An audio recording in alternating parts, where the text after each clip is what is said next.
Hello and welcome to all. कैसे हैं बच्चे सब लोग? आई होप सो सब लोग बहुत बढ़िया होंगे और सबकी पढ़ाई बहुत अच्छी चल रही होगी। अपन आज की क्लास के अंदर केस स्टडी के बहुत इंपॉर्टेंट क्वेश्चन को डिस्कस करेंगे और बहुत ध्यान से आज की क्लास को देखेंगे कि यार केस स्टडी का जो फियर है बच्चों के मन से बिल्कुल फिनिश अप कर देंगे। अभी तक अपन बहुत अच्छे लेवल पर चल रहे हैं। अपन ने टोटल अभी तक 4 to 5 बोर्ड्स के टॉप 20 क्वेश्चंस की सीरीज जो हमारी चल रही है उसको कंटिन्यू कर रहे हैं। मैंने आप लोगों को जैसा प्रॉमिस किया था उसी के अकॉर्डिंग मैं केस स्टडी के क्वेश्चंस आप लोगों के सामने आज लेकर के आया हूं। तो बहुत ध्यान से सारे केस स्टडी के क्वेश्चंस को ध्यान से देखना और ये ऑब्जर्व करना कि बेटा जो नॉर्मल क्वेश्चंस होते हैं वही केस स्टडी है, बस नाम थोड़ा सा चेंज कर दिया है। इस बार आपको एक थीम दे दी जाएगी, केस स्टडी के अंदर आपको एक थीम दे दी जाएगी। उस थीम के बेसिस पर आपको वही कंसेप्ट लगाने हैं जो कंसेप्ट आप लोग मैथ्स में नॉर्मल क्वेश्चंस के अंदर अप्लाई करते थे एनसीईआरटी के बेसिस पर और बोर्ड लेवल के क्वेश्चंस के अंदर। उस चीज को आज मैं आपको ऑब्जर्व कराऊंगा और जो भी आपका फियर है उस फियर को टोटली खत्म करने की कोशिश करेंगे। टिल स्टार्ट करते हैं अपन आज के सेशन को बहुत इंपॉर्टेंट क्वेश्चंस के साथ और बहुत इंपॉर्टेंट केस स्टडी के बोर्ड के क्वेश्चंस के साथ। डेफिनेटली अगर आप लोग अभी तक इस चैनल से जुड़े नहीं हो तो जल्दी से इस चैनल से जुड़ जाइएगा, क्योंकि यही सीरीज आपकी कंटिन्यू आपको बूस्टअप करने में हेल्प करेगी आगे के पूरे मैथ्स में 40 आफ्टर 40 स्कोर करने के लिए। ठीक है बच्चों, तो बहुत ध्यान से अगर सबको 40 आफ्टर 40 लाने हैं तो डेफिनेटली यहाँ के सेशन को बिल्कुल ज्वाइन करना इंपॉर्टेंट है। मेरा प्रॉमिस है अगर आप लोगों ने सारे के सारे 10 to 10 पेपर आपने कर लिए, कम से कम 10 से 12 पेपर मैं आप लोगों को इस सीरीज के अंदर कराऊंगा with my channel on the matrix classes. ठीक है, firstly I introduce myself doctor Gaurav Vijay, 14+ years experience in the field of JEE and in the field of board preparation examination. बेटा बोर्ड्स के अंदर कई बार मैं कोऑर्डिनेटर रह चुका हूं और कई बार मैंने वो सब चीजें ऑब्जर्व करी हैं जो बच्चों को लगती हैं कि हाँ उनको हर चीज को किस तरीके से ऑब्जर्व करनी है। जैसा कि अभी पैटर्न चेंज हो चुका है तो एमसीक्यू क्वेश्चंस को किस तरीके से अटेंड करोगे प्रॉपर तरीके से और एमसीक्यू के क्वेश्चंस को कम समय में अच्छे तरीके से एक्यूरेट करने का तरीका क्या है वो सब चीजें मैं आपको बताऊंगा। ठीक है, चलो स्टार्ट करते हैं। आज अपन केस स्टडी का लेवल नंबर 1। अभी तक अपन 5 लेवल नॉर्मल टॉप 20 क्वेश्चंस के ले चुके हैं। किसी ने नहीं देखा है तो go to the I button and see all the 4 levels और 4 to 5 लेवल्स अपना डिस्कस कर लिया फुल सिलेबस के बेसिस पर। केस स्टडी क्वेश्चन की सीरीज है, बोर्ड लेवल का एग्जाम प्रिपरेशन हो पूरा प्रॉपर तरीके से होगा। 40 आउट ऑफ 40 स्कोर करने में मैं आपकी पूरी हेल्प करूंगा।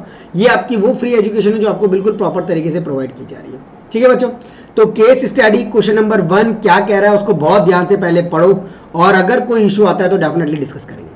फर्स्टली केस स्टडी क्या कहता है, आपको ऐसा थीम दे दिया गया। ये पूरा आपका एक थीम बेस्ड क्वेश्चन होता है जिसके अंदर आपको 5 क्वेश्चंस होते हैं, 1 2 ये आपका 3 that is 4 and that is 5। आपके पास ऐसे 5 क्वेश्चंस होते हैं जिनको आपको एग्जाम में कंप्लीट करना है। इनमें से कई बार ऐसा होता है कोई क्वेश्चन आप छोड़ना चाहें तो छोड़ सकते हैं क्योंकि वो ऑप्शंस में आएगा, क्योंकि 10 में से आपको 8 करने हैं तो कोई एक ऑप्शन आप वहां पर छोड़ सकते हो। 2 केस स्टडी के क्वेश्चंस आप लोगों के बोर्ड एग्जामिनेशन में पूछे जाएंगे। ठीक है, तो let's see. Neeraj who belongs to a small town, जो एक छोटे से टाउन से बिलोंग कर रहा है, थीम दे दी है in the Maharashtra, was coming to a big city for the first time। वो पहली बार आया है। as he was driving past the Mumbai airport, वो मुंबई एयरपोर्ट से पास कर चुका है रोड को along with his family।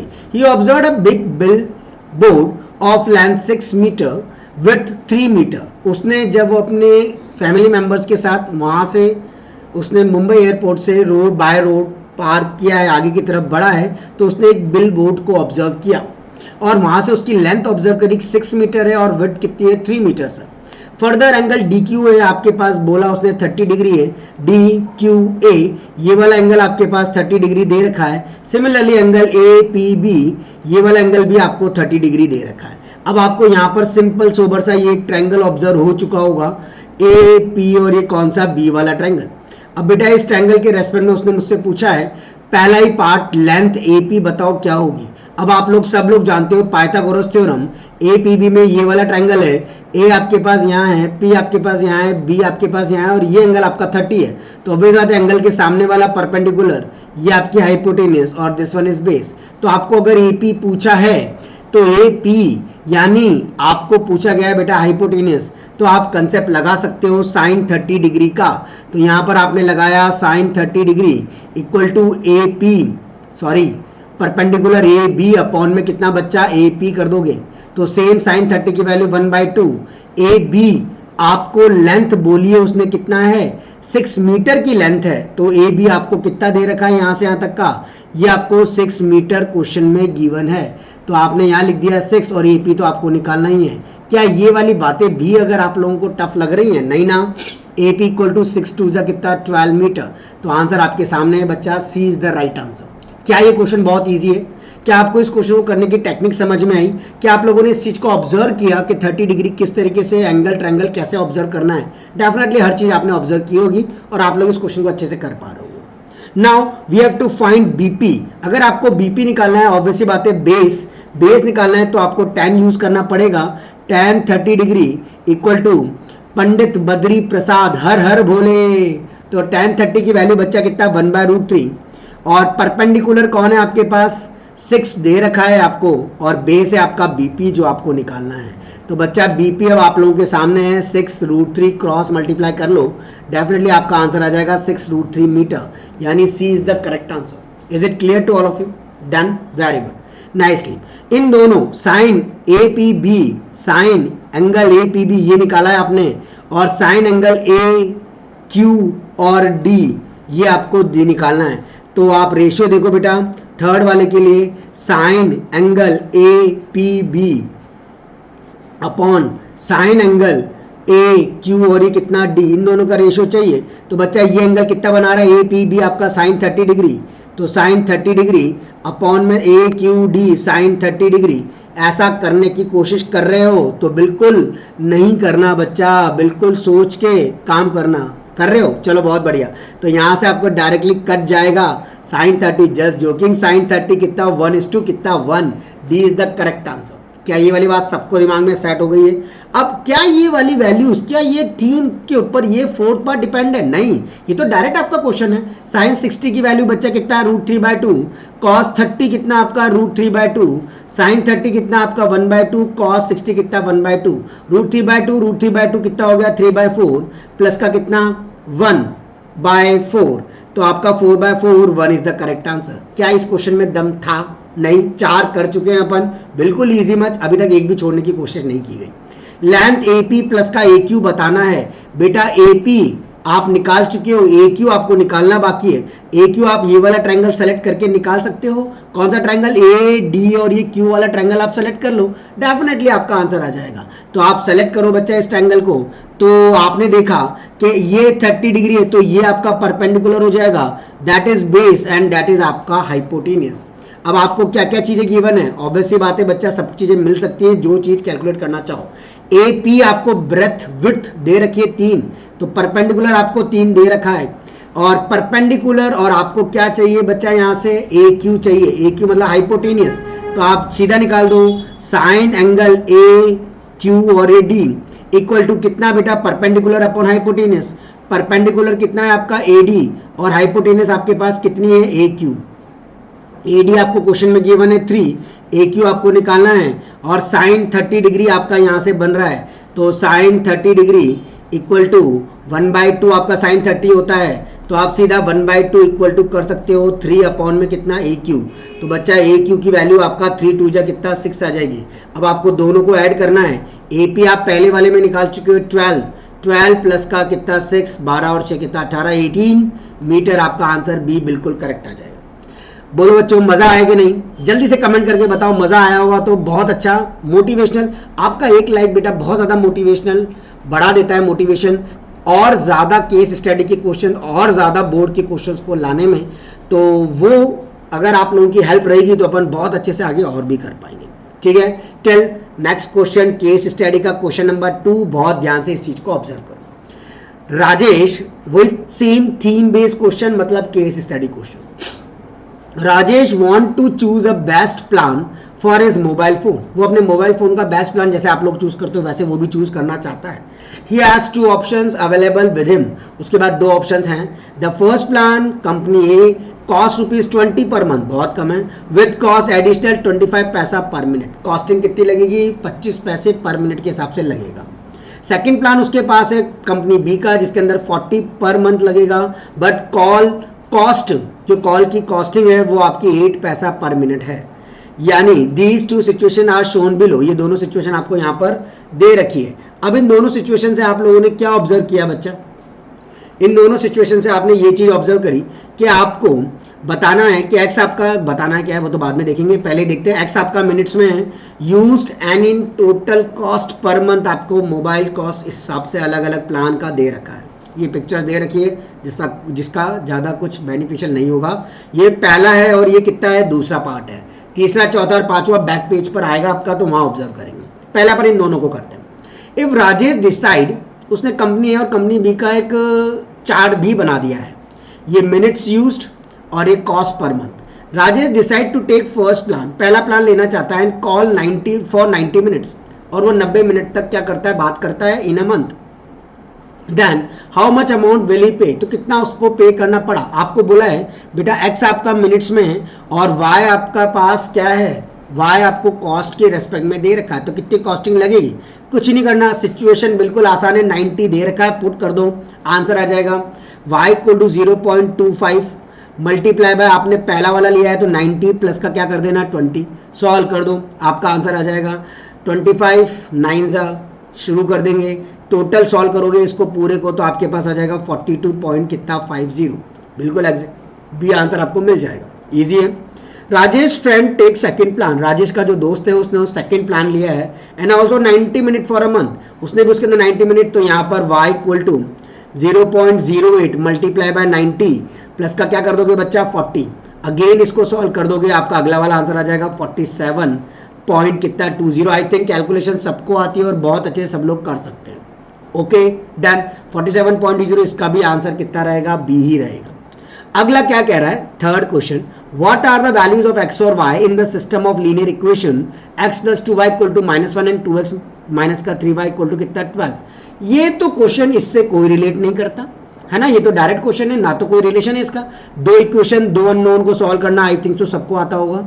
ये पहली इक्वेशन में x का कोफिशिएंट 1 है, ये x का कोफिशिएंट कितना है 2 है, तो पहली वाली को किससे मल्टीप्लाई कर दो बच्चा 2 से, तो 2x प्लस का कितना 4y इक्वल टू माइनस का 2, और अगली वाली इक्वेशन कितनी है 2x माइनस का 3y इक्वल टू कितना है 12, माइनस प्लस और ये कितना माइनस कट जाएंगे, 4 प्लस का 3 कितना 7y और माइनस का 12 माइनस का 2 माइनस का 14, y की वैल्यू 7 2 सा 14 आ जाएगी। उसने x और y पूछे तो y की वैल्यू -2 किस किस में दिख रहा है बेटा, यहाँ दिख रहा है और यहाँ दिख रहा है, यानी c हो नहीं सकता, b हो नहीं सकता, दो ही ऑप्शन है, देखते हैं अब क्या होगा। पहले वाले में पुट कर दिया x प्लस का 2 इंटू माइनस का 2 इक्वल टू कितना माइनस का 1, फर्स्ट वाली में डाल दिया है पुट इन फर्स्ट इक्वेशन कौन सी थी, ये वाली, x इक्वल टू माइनस का 1 प्लस का कितना 4, तो ये आ जाएगा आपका 3, तो 3 -2 is the right answer, x की वैल्यू 3 आ गई, y की वैल्यू माइनस का 2 है। ओके डन, ये आपका क्वेश्चन नंबर कौन सा था बच्चा, थर्ड, ये आपका फोर्थ है और ये आपका फिफ्थ क्वेश्चन है, ठीक है। तो फोर्थ के ऊपर बढ़ते हैं आगे की तरफ, देखते हैं फोर्थ में क्या क्या गुल खिलाने हैं। ध्यान से देखो, ध्यान से ऑब्जर्व करो, मजा आने वाला है, फोर्थ को ध्यान से ऑब्जर्व करेंगे और काम करेंगे। Is the system of pair of linear equation k x plus का 2y इक्वल टू 5 एंड ये has a unique solution, then the value of k, unique solution condition बच्चा a1 upon a2 is not equal to b1 upon b2। a1 क्या है यहाँ k, a2 क्या है यहाँ पर 3, b1 क्या है यहाँ पर 2, ये रहा ax प्लस का by equal to c, a2x plus का b2y, तो b2 कितना है आपका 1, k की वैल्यू नॉट इक्वल टू कितना 6, तो k is not equal to 6, मतलब b is the right answer. बोलो को doubt, is it clear to all of you, done done done done. Now the question number 5 जो आपके सामने है, देखो ध्यान से, फिफ्थ क्वेश्चन को कैसे करना, which type of lines is represented by the system of linear equation this one and this one. अब बेटा वही कंडीशन लगाओ, a1 अपॉन a2 किया 1 बाय कितना 2, b1 अपॉन b2 किया 2 बाय कितना 4 और c1 अपॉन c2 किया माइनस का 4 बाय माइनस का 12, ये कितना आ जाएगा 2 4 3 जाए, ये कितना आ जाएगा 12, a1 अपॉन a2 तो b1, ये तो पता है ना सबको कि इसके कोफिशिएंट a1x प्लस का b1y प्लस का c1 equal to 0, a2x plus b2y plus c2 equal to 0 है, तो वही पैटर्न अपन ने यहाँ पर फॉलो अप किया है। अब a1 upon a2 is equal to b1 upon b2 आ रहा है but not equal to c1 upon c2 है, condition a1 upon a2 is equals to b1 upon b2 but not equal to c1 upon c2 represents parallel line, ये किसको represent कर रहा है बेटा? पैरेलल लाइन को रिप्रेजेंट कर रहा है। तो अगर ये पैरेलल लाइन को रिप्रेजेंट कर रहा है तो मतलब ये बिल्कुल आसान है, कर दिया है, यानी ऑप्शन नंबर ये अपने 2 केस स्टडी क्वेश्चन के आखिर के 3 पार्ट है। क्या ये थीम से रिलेटेड थे? नहीं, बिल्कुल पहले 2 पार्ट ही आपके थीम से रिलेटेड थे जिनको अपन ने देखा और काम किया, बाकी के 3 पार्ट आपके बिल्कुल अलग है। ठीक है बच्चों, now the next fresh juice की बात आ गई है और देखते हैं इस फ्रेश जूस के अंदर आपको क्या क्या मिलता है। क्या कह रहा है क्वेश्चन को पहले ऑब्जर्व करेंगे और देखेंगे। 3 फ्रेंड्स हैं, रमेश, सुरेश, आपको टोटल 6 MCQs कराऊंगा और मतलब केस स्टडी के क्वेश्चंस कराऊंगा, तो ध्यान से देखना। यानी आज के सेशन में अपन 6 कर रहे हैं, यानी 5 6 30 क्वेश्चन हमारे डील होंगे, ध्यान रखना। 3 फ्रेंड्स हैं, Ramesh, Suresh and Rajesh. Steps of together, there steps 240, 90 and 120 centimetre हैं respectively. They went to Rajeev juice shop, वो राजीव जूस शॉप के पास गए for getting juice which is situated nearby, कौन सा बहुत नियर बाय है। तो बच्चा, what is the minimum distance of the shop from the point where they start to walk, जहां पर वॉक करेंगे together, so that one can cover the distance in the complete step, एक complete कर लेगा। क्या कहने का थीम मतलब है कि 3 फ्रेंड्स हैं, इन 3 फ्रेंड्स ने स्टेप्स वेरी करी, कहाँ जाने के लिए? 240, 90 और 120। सबसे पास में यानी कौन था आपके पास? सुरेश था, क्योंकि उसने 90 सेंटीमीटर की दूरी तय करी है। उसके बाद आपका राजेश था और उसके बाद आपका रमेश दूर था, पर ये जूस पर पहुंच गए। दे वेंट, राजीव जूस पे पहुंचे और वहां पर उन्होंने को बतानी है कि मिनिमम डिस्टेंस कौन सी कितनी थी शॉप की, कहाँ से, किसी पॉइंट से, where they start to walk, जहां से उन्होंने वॉक करना शुरू किया, so that one can cover the distance in complete step. तो एक ने ये पूरी डिस्टेंस कवर कर ली है, यानी बच्चा वो अपन से क्या चाहता है? उनका कॉमन पार्ट चाहता है। कॉमन पार्ट मतलब वो एलसीएम चाहता है। एलसीएम निकाल लेंगे अपन इन तीनों का, तो एलसीएम किसका? 240, 90 और कितना? 120, इनका तीनों का एलसीएम। सबसे पहले अगर मैं 240 की बात करूंगा बच्चा, तो 240 को आप कैसे ब्रेक करोगे? फैक्टराइजेशन। फैक्टराइजेशन सबको आता है, 2 multiply by 2 multiply by 2 multiply by 2 multiply by 3 multiply by 5 कर दिया। ये आपका पहला क्वेश्चन है। सेकंड, 90 को आप कैसे लिखोगे? 90 को आप लिखोगे कैसे? हाँ, 10 9 जा, यानी 2 into 3 multiply by 3 multiply by क्या कर दोगे? 5 कर दोगे। दिख रहा है ना सबको? चलो मैं इधर कर देता हूँ। 240 को लिखा 2 into 2 into 2 into 2 multiply by 3 multiply by 5, और 90 को आपने लिखा 2 multiply by 3 multiply by 3 multiply by 5। तीसरा है आपका 120, कितना है बच्चा? 120। 120 का कैसे होगा? 4 3 जा 12 और 10, 12 और 10, तो 2 multiply by 2 multiply by 2 multiply by 3 multiply by 5। इन तीनों का एलसीएम बेटा कॉमन पार्ट ये 2, ये 3 आपका कॉमन आ रहा है, 3 आपका क्या आ रहा है? कॉमन आ रहा है, तो 3 कॉमन, और 5 आपका कॉमन आ रहा है। तो इनको तो एक बार लिखेंगे, बाकी को तो लिखेंगे ही फिर। तो एलसीएम कितना आएगा बच्चा आपके पास? पहला वाला क्वेश्चन चल रहा है, एलसीएम आपके पास कितना आएगा? 2 की पावर 1 2 3 4 तो आएंगे, चलिए 2 की power 4 multiply by 3, maximum 2 times आ रहा है तो 3 का स्क्वायर, 5 मैक्सिमम 1 बार आ रहा है तो 5। तो ये आपका हो जाएगा बच्चा कितना? 720, यानी आंसर आपको डी मिल जाएगा। 720 इज द राइट आंसर। बोलो कोई दिक्कत थी इसके अंदर? सिंपल एलसीएम, क्योंकि वो कॉमन पार्ट पूछ रहा है अपने को, तो कॉमन पार्ट के रेस्पेक्ट में करना आना चाहिए। What is the number of common steps cover by all the 3 all of them? कितना नंबर में कॉमन स्टेप्स होंगे जो कवर की जाएंगी, cover by all of them to reach the juice shop? कितनी कॉमन स्टेप्स होंगी जो सब लोगों ने कवर करी है, वो अपने को निकालना है। अब सब लोगों ने कितनी कवर करी है बच्चा, इसको फाइंड आउट करने के लिए आपको क्या करना पड़ेगा? ऑब्वियस सी बात है, इसके अंदर क्या करना पड़ेगा? HCF कॉमन फैक्टर निकालना पड़ेगा। तो HCF ये मैं पहले ही निकाल चुका हूँ, 1 2 कॉमन है, 1 3 कॉमन है और 1 5 कॉमन है। 1 2 कॉमन है, 1 3 कॉमन है और 1 5 कॉमन है। 5 2 10, 10 3 कितना? 30, तो 30 इज द राइट आंसर। आ गया समझ? ये पहले अपन गोले बना चुके हैं, 1 ये रहा, 1 3 ये रहा, और 5 भी तो कॉमन आ रहा था, ये 5 भी, तो वो भी हो गया HCF common steps. Question number 3 of this theme based case study question. A और बी आपके 2 नंबर्स हैं, ये तो आपके थ्योरेटिकल में हो जाएंगे तीनों, आई थिंक सो। ए और बी आपके 2 नंबर्स हैं, then find the correct relation between their LCM and HCF। तो एलसीएम और HCF का करेक्ट रिलेशन क्या होगा? ए इंटू बी आप जानते हो, LCM into HCF equal to product of 2 numbers. ये तो आपका डायरेक्ट फॉर्मूला है जो इसके अंदर पूछ लिया गया है, ठीक है, आई थिंक सो इसमें कोई दिक्कत की बात नहीं है। फोर्थ रिलेशन है ये आपका, 2 नंबर से ए और बी उन दोनों का मल्टीप्लिकेशन एलसीएम इंटू एचसीएफ के बराबर। What name is given to the largest positive integer that divide given two positive integer completely? What name is given, क्या नेम दिया जाएगा जो आपके पास given to a largest positive integer होंगे, जो डिवाइड करेंगे दो पॉजिटिव इंटीजर को पूरी तरीके से। ऑब्वियसली बात है बेटा, पूरी तरीके से कौन डिवाइड करेगा? एचसीएफ, क्योंकि वो तीनों में कॉमन आएगा, इसलिए आंसर क्या होगा? एचसीएफ होगा। Fifth one, factor tree is a chain of factors. Factor tree आपके पास क्या है? चेन है, किसका? फैक्टर्स का।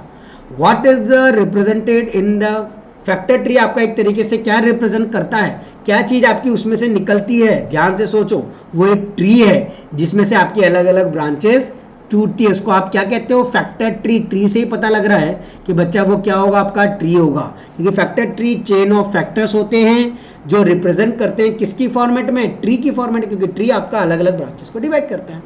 डन। ये आपका थर्ड कौन सा था? केस स्टडी क्वेश्चन था। नाउ द नेक्स्ट क्वेश्चन क्या कह रहा है उसको ध्यान से ऑब्जर्व करेंगे। Last month case study question number 4, theme based question 4। Last month आप लोगों ने ध्यान से ऑब्जर्व किया होगा, पहले 2 पार्ट ही होते हैं जो अधिकतर आपके काम करते हैं, बाकी के पार्ट तो आपके नॉर्मल मैथ्स को ही रिप्रेजेंट कर रहे हैं। लास्ट मंथ हैवी स्टॉर्म केम इन केरला। लास्ट मंथ में आपका एक बहुत ज़्यादा हैवी स्टॉर्म कब आया? केरला के अंदर। Due to this storm thousands of tree got broke. बहुत सारे ट्रीज आपके टूट गए। And electric poles bent out. और इलेक्ट्रिक पोल्स क्या हो गए? झुक गए। Some of electric poles bent, कुछ जो बैंट हुए into the shape of parabola में बैंट हुए। One of the image of the bent electric pole is shown. एक दे रखा है। Calculate the zero. जीरोस क्या होते हैं? जो एक्स एक्सिस को कितनी बार कट कर रहा है वही आपके पास क्या होते हैं? जीरोस होते हैं। तो जीरोस क्या होंगे जो एक्स एक्सिस को कट कर रहे हैं? -2 और कितना? 1। तो -2 और 1 आपके पास क्या कहलाएगा? यही चीज कहलाएगी। ये रहा आपका -2 और ये रहा आपका कितना? 1। तो एक्स एक्सिस को कौन कट कर रहा है? -2 and 1 is the right answer. ठीक है, तो ये आपके पास क्या कहलाएंगे? जीरोस कहलाएंगे। ठीक, डन डन डन, कोई डाउट नहीं किसी को? समझ आ गया बात? कर्व जो एक्स एक्सिस को कितने पॉइंट पर कट कर रहा है। What is the polynomial expression of the given curve? Polynomial expression क्या होगा यार? अगर ये जीरोस हैं तो ये अल्फा और बीटा हैं, और अगर ये अल्फा और बीटा हैं तो sum of the zeros alpha plus beta equal to -2 plus का 1, माइनस का 1 और product of the zeros -2 into कितना? 1, तो कितना आ जाएगा? -2। तो बच्चा आप कैसे बनाओगे? X square minus sum of the zeros into x plus का प्रोडक्ट। तो एक्स स्क्वायर प्लस एस की वैल्यू x और इसकी वैल्यू -2, तो एक्स स्क्वायर प्लस का x माइनस का 2 आपके पास आ जाएगा। कौन सा ऑप्शन? एक्स स्क्वायर प्लस का x माइनस का 2, मतलब ए आपको बिल्कुल करेक्ट दिख रहा है। आया कि नहीं? क्वाड्रेटिक को सॉरी पॉलिनोमियल का बिल्कुल आसान क्वेश्चन, और ये क्वाड्रेटिक पॉलिनोमियल बनाता है। आ गया? हाँ। क्वेश्चन नंबर 3 क्या कह रहा है, 4th क्या कह रहा है और 5th क्या कह रहा है? ध्यान से ऑब्जर्व करो। अगर x equal to 2, if x equal to 2 then what will be the value of the polynomial? Polynomial की वैल्यू क्या होगी? तो बेटा इसके अंदर पुट कर दो। पॉलिनोमियल आपका क्या आया है? एक्स स्क्वायर प्लस का x माइनस का 2, और अगर इसके अंदर x की वैल्यू 2 हो गई तो 2 2 ज़ा 4 प्लस का कितना? 2 माइनस का 1 6 माइनस का 1 कितना? 5। I think something mistake is there. X square आपने क्या किया? एक्स स्क्वायर प्लस का x माइनस का 2। आपको बोला गया है क्या? अगर x इक्वल टू 2 है तो 2 का स्क्वायर 4 प्लस का x आपने प्लेस कर दिया 2 और माइनस का 2, मैंने यहाँ माइनस का 1 लिख दिया है, आई माई मिस्टेक। तो आपके पास क्या आ जाएगा? 4 आ जाएगा। ठीक है, डन। चलो 4 is the right answer. Sorry बच्चों, वो मैंने यहाँ पर -2 -1 कर दिया था, इसमें कोई दिक्कत नहीं है। ये आपका 3rd वाला पार्ट था। 4th पार्ट आपका क्या कह रहा है? ध्यान से ऑब्जर्व करेंगे 4th पार्ट को और उसको देखेंगे। Let's see, wait for a while. 4th one क्या कह रहा है? If the parabola is move toward the right side. अगर पैराबोला राइट साइड पर मूव कर जाए बाय 1 यूनिट, 1 यूनिट मूव कर जाए, 1 यूनिट मूव कर जाए, मतलब -2 से ये -1 पे आ जाए, ये आपका 0 ही चलेगा। -2 वाली चीज़ -1 पर आ जाएगी, ये 0। यहाँ पर आपका एक आगे की तरफ चला गया है तो ये आपका क्या आ जाएगा? 2। तो -1 और ये 2 आपको मिल जाएगा। मिलेगा कि नहीं? बोलो हाँ या ना। अगर आपने 1 यूनिट आगे शिफ्ट कर दिया है तो ये जो -2 पर मिल रहा है ये -1 पर मिलेगा, और ये जो 1 पर मिल रहा है वो 2 पर मिलेगा। If the parabola is move toward the right by 1 unit then find the new polynomial expression. वही same sum of the zero निकालोगे बेटा -1 प्लस का 2 तो 1, और प्रोडक्ट ऑफ द जीरो निकालोगे -1 इंटू 2 तो कितना आएगा बेटा -2। तो आपकी इक्वेशन क्या बन जाएगी, x square minus sum of the zeros into x plus का प्रोडक्ट ऑफ द जीरोस तो कितना minus x square minus x minus का 2 तो एक्स स्क्वायर माइनस का एक्स माइनस का 2 आपको यहाँ मिल रहा है। ये थोड़े ऑप्शन ऊपर नीचे कैसे हो गए समझ नहीं आ रहा, यही है ए है, कोई बड़ी बात नहीं है। आप जैसे पहले करते हो ए बी और ये आपका सी और ये आपका कौन सा डी, तो D is the right answer, ठीक है। Suppose the quadratic polynomial for the given curve is ax square plus b x plus c then a is always, a हमेशा क्या होना चाहिए, सबको पता है क्या। सपोज आपका क्वाड्रेटिक पॉलिनोमियल इस गिवन कर्व के लिए डाउनवर्ड्स आ रहा है, अपवर्ड आता तो ग्रेटर देन जीरो होता, ए आपका जीरो से बड़ा होता, डाउनवर्ड आ रहा है तो ए आपका क्या होगा, लेस देन जीरो होगा। तो ए आपका क्या आ रहा है, लेस देन जीरो। याद रखना, अपवर्ड पैराबोला मतलब ए की वैल्यू जीरो से बड़ी है, डाउनवर्ड पैराबोला मतलब ए की वैल्यू जीरो से कम है। आपने शेप देखा, पैराबोला डाउनवर्ड्स है इसलिए लेस देन जीरो होगा। Is it okay, I think सो। यहाँ तक कोई डाउट किसी को नहीं होगा, सबको मज़ा आ रहा होगा। मज़ा आ रहा है तो बच्चों लाइक बनता ही है, एक लाइक ज़रूर कर दीजिए ताकि मेरा मोटिवेशन भी बढ़ जाए और मुझे भी मज़ा आ जाए, ठीक है। चलो let's see the another one. ये विनर ऐसा मैं चाहता हूँ आप लोगों के साथ कि आप लोग भी इसी तरीके से मेडल लेकर के घर पर जाएं कि हमने 10th क्लास टॉप करी है और बताएं उनको कि हाँ हमने सर से पढ़ा था और मज़ा आया और बहुत ज़्यादा हमने गेन किया है और बहुत सारी चीज़ों को अपन ने कैरी अप किया है, ठीक है बच्चों। चलो लेट्स सी क्या कह रहा है। Saint Francis is organising their annual fest, school का नाम है, उसने एक एनुअल फेस्ट रखा। They want to give cash prize among with a memento, memento के साथ कैश प्राइज भी है और मोमेंटो भी है of their best student. 4 identical mementos are made by the school, 4 identical mementos आपको दिए गए स्कूल के द्वारा। Award student for 4 values, that is honesty, कौन सच्चा है, पंक्चुअल कौन है, क्लीनलेस साफ सुथरा कौन रहता है, नॉन वायलेंस और मस्ती नहीं करता, अच्छा बच्चा है मतलब ये पूरा का पूरा। Each memento is made as shown in figure and its base PQRS, PQR और S, इस तरीके से इसका बेस है। Shown from the front side, the part PQRS is silver plated, जो पार्ट है PQRS वो सिल्वर प्लेटेड है। ये जो PQRS का पार्ट है इसको आपने सिल्वर प्लेटेड कर रखा है। यस हाँ, the rate of silver plating is ₹20, इसकी जो रेट लग रही है वो ₹20 पर मीटर स्क्वायर लग रही है। What is the area of quadrant OSRO, OSRO, इस क्वाड्रेंट का एरिया आपको बताना है। तो बेटा क्वाड्रेंट का एरिया बिल्कुल सेक्टर का एरिया है एक्चुअली होने में ये आपका, तो एरिया ऑफ क्वाड्रेंट पूछा है पहले क्वेश्चन में OSRO, तो क्या कर देंगे, जल्दी सोचो और जल्दी बताओ, फटाफट फटाफट फटाफट फटाफट जल्दी बोलो क्या कह रहा है। क्या ये पॉसिबल है या ये पॉसिबल बिल्कुल भी नहीं है। सोचो, पॉज द वीडियो, मैं भी रुकता हूँ 2 मिनट आप लोगों के लिए ताकि आप लोग इस चीज़ को ऑब्जर्व कर सको और मुझे बता सको कि हाँ ये पॉसिबल है या नहीं है। जल्दी जल्दी फटाफट फटाफट सोच सोच के आंसर देना होगा।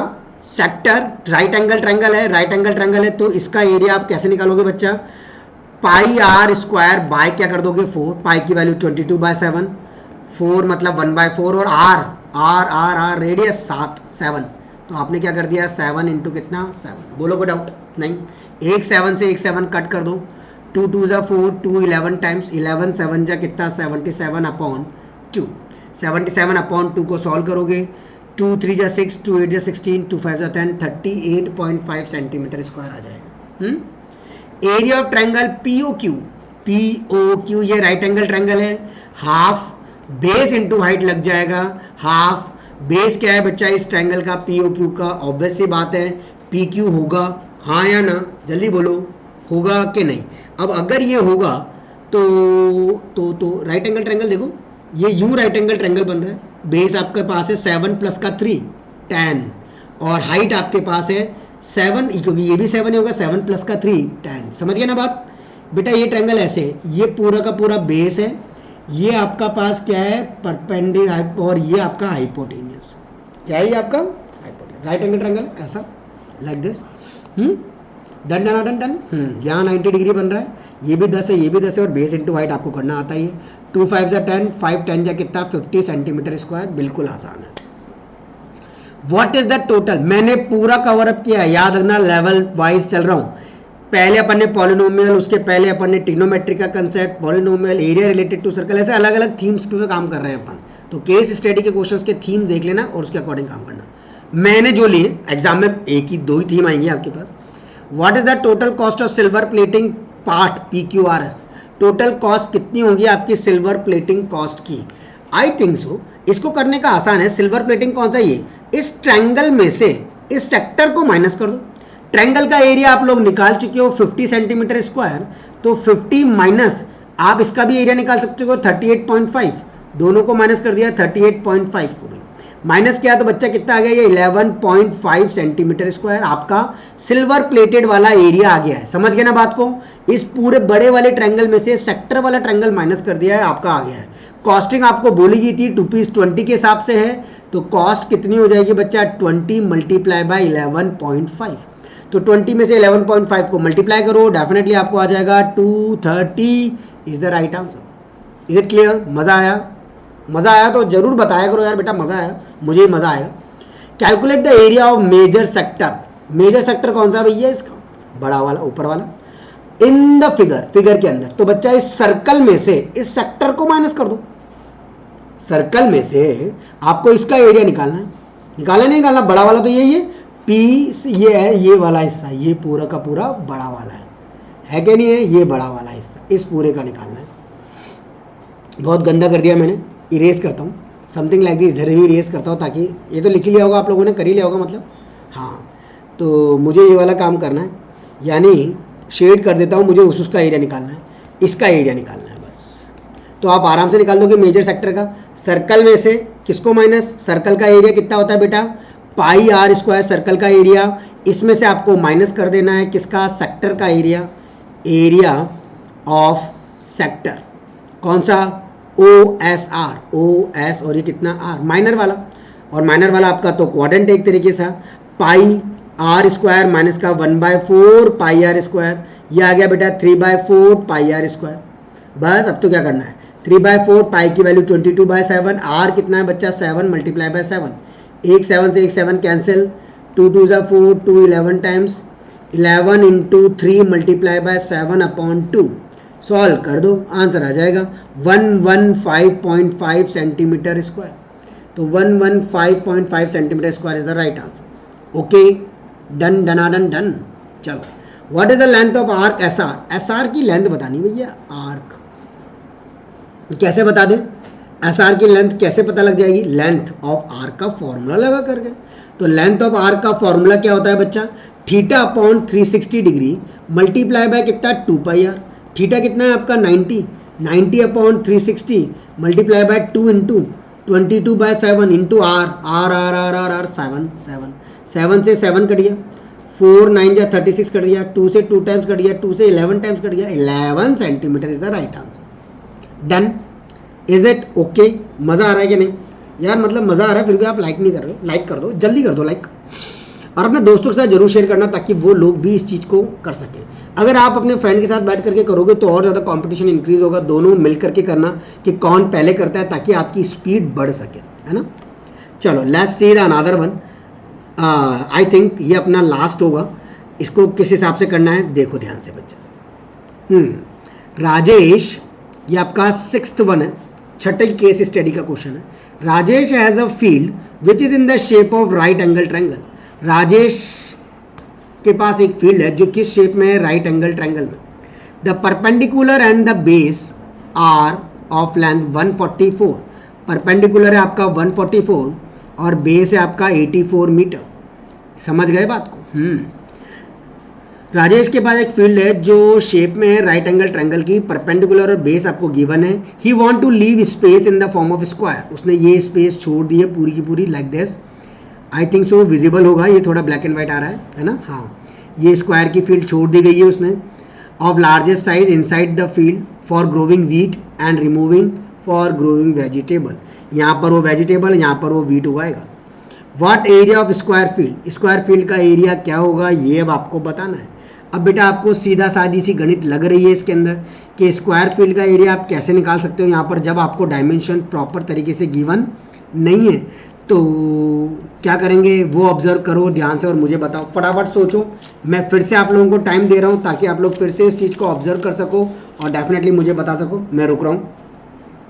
विच अमंग, हाँ, तो area of square field first, इसको आपने सेकंड मान लिया है, ये आपका थर्ड हो गया है, ये आपका फोर्थ है, ये आपका फिफ्थ है।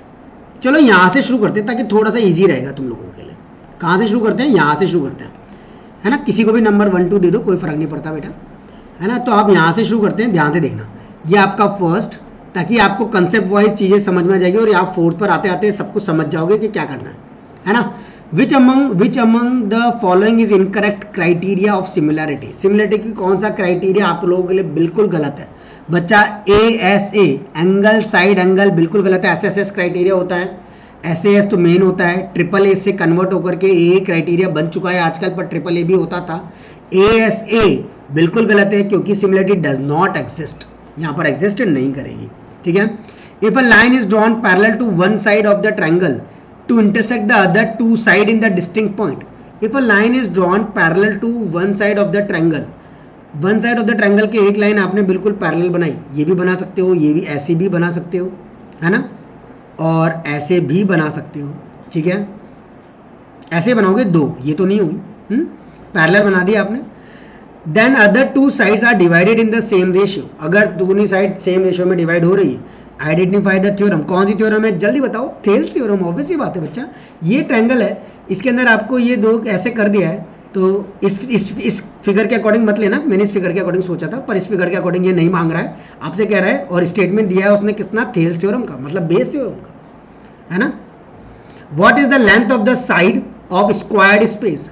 क्या लेंथ होगी साइड की? लेंथ क्या होगी स्क्वायर्ड स्पेस के साइड की? मैंने क्या बोला था? आगे इसको 3 इसलिए माना ताकि इसको करने में इजी रहेगा, क्योंकि यहाँ से आप लेंथ डिटरमाइन कर लोगे तो आपको एरिया ऑटोमेटिकली मिल जाएगा, इसलिए मैंने नंबरिंग चेंज करी है 1 2 3। अब साइड निकालनी है, तो बच्चा साइड कैसे निकाल दोगे? मान लिया थीम बनाते हैं अपन, एक रफ स्केच तैयार करता हूँ, ध्यान से देखना बच्चा। पहले इसको रफ करते हैं और रफ स्केच बनाने की कोशिश करते हैं। आपने इस चीज़ को इस तरीके से प्रिपेयर किया, ये आपका ट्रायंगल है, ये आपका टोटल यहाँ से यहाँ तक का 144 दे रखा है, क्वेश्चन में दे रखा है 144 मीटर, बेस आपको 84 मीटर दे रखा है ये। अब आपने यहाँ से इस चीज़ को कट किया है, ये वाला पोर्शन हटाया है। लेट ये साइड कितनी है? x है। कितनी है बच्चा? x है। तो अब आप ट्रायंगल ले लो, वही ट्रायंगल मार्क कर दो यहाँ पर A, ये आपने B, ये C, और ये आपका पास E और F हो गया, इसको D E और ये क्या मान लिया? F, इस पॉइंट को। अब बेटा आप ध्यान से इस चीज़ को देखो, तो लेट ABC आपके पास एक राइट ट्रायंगुलर क्या है? फील्ड है, राइट एंगल ट्रायंगुलर फील्ड है आपके पास। BDEF जो है ये आपके पास क्या है? कोई भी स्क्वायर है जिसकी साइड आपने x मान ली है। AD कितना हो जाएगा? जल्दी से मुझे बताओ बेटा, व्हाट इज AD? A से लेकर के D तक का 144 में से x को माइनस कर दो तो AD आ जाएगा, आएगा कि नहीं? अब आपने ट्रायंगल ले लिया ADE वाला, ये वाला ट्रायंगल कंसिडर कर लिया। इस वाले ट्रायंगल के अंदर आपको क्या चीज दिखाई दे रही है? एंगल जो ADE है, और ये वाला जो ट्रायंगल ले लिया AB और C वाला, और ये वाला एंगल दोनों 90-90 है, यानी ये वाला ट्रायंगल इस वाले ट्रायंगल के सिमिलर हो जाएगा। छोटू ट्रायंगल इस बड़ू ट्रायंगल के बिल्कुल सिमिलर हो जाएगा। और अगर ये दोनों ट्रायंगल सिमिलर हो गए तो आप BPT लगा सकते हो। तो AD अपॉन में कितना बच्चा? AB, AD अपॉन में कितना? AB is equals to DE, ये वाली साइड DE अपॉन में कितना? BC, यस और नो। अब AD आपको पता है बेटा 144 माइनस का x है, और AB, A से लेकर के B आपको 144 गिवन है ऑलरेडी। DE आपके पास x है और BC आपके पास क्या है? 84 है। क्या यहाँ से x नहीं निकल जाएगा? ऑब्वियसली बात है निकल जाएगा, क्यों नहीं निकलेगा, मना क्यों करेगा? अब मैं इसको क्रॉस मल्टीप्लाई कर रहा हूँ, बैक पेज पे कर रहा हूँ बेटा, ध्यान से देखना, अगले पेज पे कर रहा हूँ क्योंकि थोड़ी कैलकुलेशन लंबी है। 144 क्रॉस मल्टीप्लाई क्या कर रहा हूँ? ध्यान से देखना, इन चेंज करके बताता हूँ। 1 इसको इसके साथ मल्टीप्लाई और इसको इसके साथ मल्टीप्लाई, ठीक है। चलो यहाँ ऊपर कर देते हैं, कोई दिक्कत की बात नहीं है। Wait forever. 144 into 84 multiply by 144 minus का कितना x है? Is equal to 144 multiply by कितना है बच्चा x है। 84 को 144 से मल्टीप्लाई करना है, मल्टीप्लाई करके टाइम वेस्ट मत करो, थोड़ा सा देखो कट सकता होगा तो काट देंगे। माइनस का 84 into x equal to 144 into x. Calculation करने के लिए बेटा ज़्यादा मल्टीप्लाई करके टाइम मत वेस्ट करना, इसको कहते हैं स्मार्ट कैलकुलेशन। इसको उधर भेजा 144 में 84 ऐड कर दो तो 228x हो जाएगा, तो 228x हो गया। यानी x इक्वल टू, अब इसको कट कर सकते हो आप, 144 मल्टीप्लाई बाय 84 अपॉन में कितना बच्चा 228, अपॉन में कितना 228। अब कट करो इसको, आराम से आपका आंसर आ जाएगा। 4 से कट कर सकते हो, 2 से कट कर सकते हो, और इजी 53.05 आपका आंसर आ जाएगा। 53.05 इज द राइट आंसर, यानी B is the correct one. अब क्या बोला है अगले में, एरिया, एरिया पूछा है। अब बेटा एरिया तो आप लोगों को सबको पता है, एरिया आप कैसे निकाल सकते हो, हाँ साइड स्क्वायर, एक्स पता लग गया तो एरिया क्या होता है बेटा, साइड का स्क्वायर कर दो। ए स्क्वायर मतलब 53.05 का कितना होल स्क्वायर, तो 53.05 का होल स्क्वायर करोगे तो 2814 आएगा something, 2814.30 is the right answer. इसका स्क्वायर आपका यहाँ मिल गया आपको, चेक, यस। इवैल्यूएट, इसीलिए कहा था मैंने थर्ड पहले करेंगे और फिर इसको फोर्थ मान लिया है। Evaluate the area of the remaining field other than square field, square field के अलावा इसका और इसका निकालना है। यानी इस पूरे ट्रायंगल का एरिया निकाल लो और उसमें से स्क्वायर को माइनस कर दो। और ट्रायंगल का एरिया आप निकालना बहुत अच्छे जानते हो, हाफ बेस इनटू हाइट। तो आपने किया हाफ, बेस है आपके पास इस ट्रायंगल का 84 और हाइट है आपको इस ट्रायंगल की 144, है या नहीं है। इसमें से आप बेटा सीधा साधा माइनस कर दो एरिया ऑफ स्क्वायर जो कि कितना था 2814.30, इसको आप माइनस कर दो। 2 से कट जाएगा बच्चा, 2 7 जा 14 और 2 2 जा 4, 72 मल्टीप्लाई बाय कितना 84, और ये इसको सॉल्व कर लेते हैं, कितना आ जाएगा 323 आई थिंक सो 3233.7 आपके पास आंसर आ जाएगा। सिर्फ कैलकुलेशन है बच्चा, कर लेना, D is the correct answer. नहीं, हाँ 3233.7 मीटर स्क्वायर, बिल्कुल सही, ये आपका आंसर आ जाएगा। इसको आप कैलकुलेट कर लो। डन। कैसा लगा आज का सेशन, क्या केस स्टडी के क्वेश्चंस का फियर थोड़ा कम हुआ या नहीं, डेफिनेटली मुझे कमेंट करके बताना। हाँ सर, हमारा केस स्टडी के क्वेश्चन से थोड़ा फियर अब कम हुआ है और हम लोग अब केस स्टडी के क्वेश्चन को भी उसी तरीके से एक्यूरेसी से कर सकते हैं जैसे अपन नॉर्मल मैथ्स के क्वेश्चंस करते हैं, वो आपका हमारा पूरा हो गया है। टेल, अगर आपको आज का सेशन अच्छा लगा हो तो बच्चा डेफिनेटली कमेंट करके ज़रूर बताना कि हाँ कैसा लगा है, और शेयर ज़रूर करना अपने फ्रेंड्स के साथ, और लाइक तो बनता ही है ताकि मोटिवेशन और बढ़ सके और ज़्यादा चीज़ें हो सके। किसी इंडिविजुअल टॉपिक में डाउट हो तो डेफिनेटली कमेंट करना, अपन उसको अगली वीडियो में लाने की पूरी कोशिश करेंगे। Till then bye bye everyone and take care. Okay bye बच्चों।